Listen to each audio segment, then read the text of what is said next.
মশলাটা যদি সত্যি বলছি বাড়িতে যদি তোমরা একবার বানিয়ে নাও, প্রত্যেকটা রান্নার স্বাদ একদম খুব দারুণ 10 গুণ বাড়িয়ে দিবে। চলো এই মশলাটা বানানোর জন্য কি কি লাগছে দেখে নিই।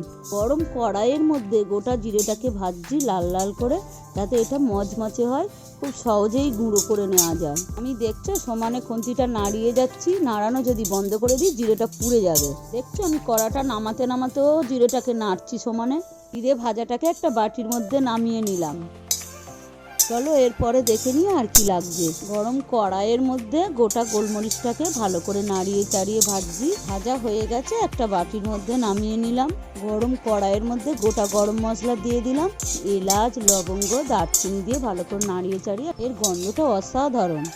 একটা বাটির মধ্যে নামিয়ে নিলাম। আর 4টে তেজপাতা দিয়ে দিলাম, দিয়ে ভালো করে নাড়িয়ে চাড়িয়ে দিচ্ছি।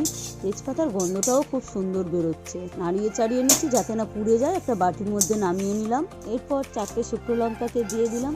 বারবার করে নাড়তেই থাকছি, বুঝতেই পারছো শুকনো লঙ্কার ঝাঁঝ খুব, আর না নাড়লে পুড়ে যাবে আর আরো ঝাঁঝটা বেরোবে।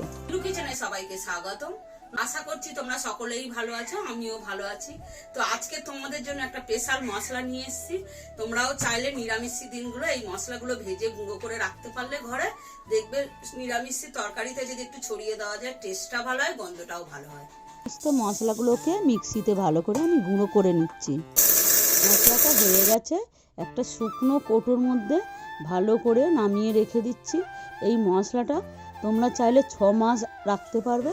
কৌটোর ঢাকনাটা ভালো করে আটকিয়ে রাখবে, তাহলে গন্ধটা বাইরে উড়ে যাবে না। এটা হচ্ছে নতুন রেসিপিতে।